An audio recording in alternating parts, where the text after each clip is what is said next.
Bismillahirrahmanirrahim. Assalamualaikum warahmatullahi wabarakatuh. Alhamdulillahirabbil alamin. Allahumma shalli ala sayyidina Muhammad wa ala ali sayyidina Muhammad. Apa kabar anak-anak di rumah?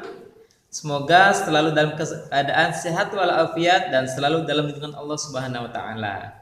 Nah, di video ini kita akan mempelajari kembali di tema 6 subtema 2 MUPAL IPS, yaitu tentang pembangunan ekonomi dan sosial budaya di Indonesia.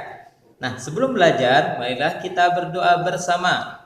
Bismillahirrahmanirrahim.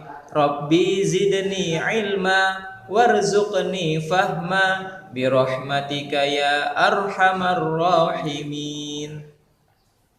Baik, semoga dengan berdoa tadi Allah akan memberikan kemudahan bagi kita untuk belajar dan dapat memahami materi pada video ini. Baik, silahkan dibuka bukunya halaman 45 tentang pembangunan ekonomi dan sosial budaya di Indonesia. Nah, pembangunan ekonomi dan sosial budaya itu amat sangat penting bagi kemajuan sebuah bangsa. Nah, salah satu faktor yang mempengaruhinya adalah interaksi. Tentu masih ingat jadi materi sebelumnya kita mempelajari tentang interaksi. Interaksi yaitu hubungan timbal balik antara dua orang atau lebih dan saling berhubungan. Nah, dalam pembangunan dalam pembangunan ekonomi dan sosial budaya tentu interaksi amat sangat penting. Nah, bagaimana sebuah interaksi yang terjadi di daerah tersebut akan mempengaruhi pembangunan ekonomi dan sosial budaya di daerah tersebut. Sebagai contoh adalah interaksi yang terjadi antara petani, pedagang, dan pembeli. Ini adalah contoh interaksi pada bidang ekonomi, yaitu jual beli. Sahabat, Anda lihat pada papan tulis, yaitu petani.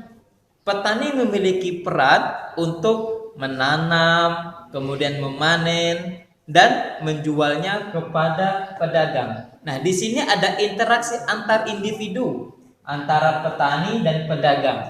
Petani yang menanam, petani yang memanen hasil tanamannya kemudian dijual ke pedagang. Nah, ada interaksi individu di daerah tersebut. Nah, kemudian dari pedagang akan menjual hasil panen dari petani tersebut kepada pembeli. Nah, di sini juga ada sebuah interaksi antar individu. Nah, hubungan antara ketiga peran ini, antara petani sebagai produsen, pedagang sebagai apa? Masih ingat pedagang? Ya, pedagang sebagai distributor dan pembeli sebagai konsumen. Nah, interaksi yang terjadi ini akan menghasilkan pembangunan ekonomi yang baik di daerah tersebut. Nah, tentu banyak contoh-contoh lain yang dapat kita perhatikan dan kita amati di sekitar kita. Kalau misalnya contoh antar kelompok, sebuah yayasan mendirikan sebuah sekolah.